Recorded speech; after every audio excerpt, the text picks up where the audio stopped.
नमस्कार. मी Sujit, share market live trader आणि म्युच्युअल फंड इन्व्हेस्टर. स्वागत आहे आपल्या एका नवीन व्हिडिओमध्ये. आज आपण एक अशा प्रकारे डिस्कशन करणार आहोत की येत्या आठवड्यामध्ये काय काय पोझिशन आपल्या मार्केटमध्ये होऊ शकतात. आज बघायला गेलं तर एक वाईट बातमी आलेली आहे मार्केटच्या दृष्टिकोनातून, ज्यामध्ये मुख्यत्वे जे काल अमेरिका आणि इराण या दोघांमध्ये सीज फायर रिगार्डिंग जी मीटिंग होणार होती पाकिस्तानमध्ये, ती झालेली आहे आणि त्याचं आउटकमसुद्धा आलेलं आहे. त्या आउटकममुळे मार्केटवरती काय परिस्थिती निर्माण होऊ शकते ह्याचा आपण थोडक्यामध्ये या व्हिडिओमध्ये जाणण्याचा प्रयत्न करू. तर चला, व्हिडिओमधली माहिती आवडली तर व्हिडिओला लाईक करा आणि चॅनलला सबस्क्राईब करा.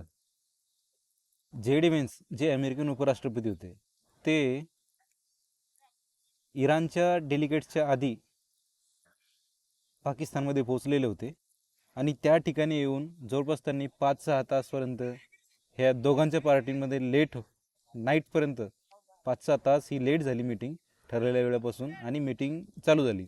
सुरुवाती मीटिंग होते की नाही होती हाच एक प्रश्न पडलेला होता. इकडनं मीटिंग चालू झाली, 5 तासानंतर मीटिंगचा आउटकम आलेला आहे की ही डील क्रॅक झालेली नाही. यामध्ये 2-3 पॉईंट असे होते जे अमेरिकेलाही मान्य नव्हते आणि इराणलाही मान्य नाहीत.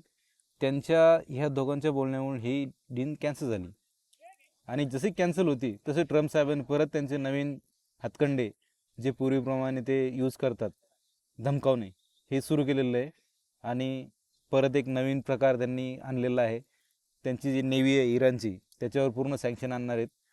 त्यांच्या ज्या बोट शिप्स वगैरे चालतात त्या बऱ्याचशा ब्लॉक केल्या जातील. त्यांना बाहेर काही त्यांचा माल सप्लाय करता येणार नाही, तेल वगैरे विकता येणार नाही, अशा प्रकारे ते ब्लॉकेज लावणार आहेत. ते थोडक्यामध्ये सँक्शन लावणार आहेत. हा एक परत त्यांनी नवीन हातखंडा काढलेला आहे बाहेर. आणि इराणचे जे डेलिगेट्स होते ते म्हणत आहेत की आम्हाला सुद्धा अमेरिकेच्या काही बोलणे जे झालेले आहेत ते मान्य नाहीत, त्यामुळे आम्ही सुद्धा या गोष्टीला ॲग्री नाही. आता त्यांचं म्हणणं असं होतं की आम्हाला पेपरवरती लिहून द्या, त्यानंतर आमचं जो नुकसान झालेलं आहे ते आम्हाला पूर्णपणे नुकसान भरपाई करून द्या. हे पूर्ण करून देण्यास अमेरिका तयार झाली होती. जवळपास त्यांचे जे डॉलर अमेरिकेने फ्रीज केलेले आहेत ते सुद्धा ते म्हणजे रिलीज करण्यास तयार झालेले होते. लास्टला जे.डी. व्हेन्स यांनी ते सुद्धा मान्य केलेलं होतं आणि त्यावेळेस त्यांनी सांगितलं सुद्धा की ही लास्टची चान्स आहे तुमच्यासाठी की हे जे आम्ही तुमचे डॉलर जे फ्रीज केलेले आहेत ते सुद्धा रिलीज करून देऊ. त्यानंतर सुद्धा डील झालेली नाही आहे. इराण हा त्यांच्या शब्दावरती पक्का आहे की त्यांना त्यांचे जे युरेनियमचे बॉम्ब्स वगैरे बनवण्याची प्रक्रिया आहे ते बंद करायचे की नाही करायचं हे आम्ही तुम्हाला सांगणार नाही, आम्ही आमच्या परीने करू. त्यावरती अमेरिकेला हे गोष्ट मान्य नाही. अमेरिका म्हणत आहे की तुम्ही पूर्णपणे बंद करा, तेव्हाच आपण पुढे बोलू. ह्या 2-3 पॉईंटवरनं त्या दोघांचे व्यवस्थित कोऑर्डिनेशन झाले नाही आणि ही डील कॅन्सल झाली. कॅन्सल होताच क्षणी ट्रम्प त्यांनी नवीन एक प्रकार परत बाहेर आणलेला आहे, तो आपण बघताय स्क्रीनवरती. आपण या मार्केटमध्ये पैसा कसा बनवायचा हे ऑलरेडी डिस्कस केलेलं होतं. त्या व्हिडिओचं मी सांगितलेलं आहे. थोडंही प्रॉफिट आले ते बुक करायचे आणि त्याचं एन्जॉय करणं गरजेचं आहे.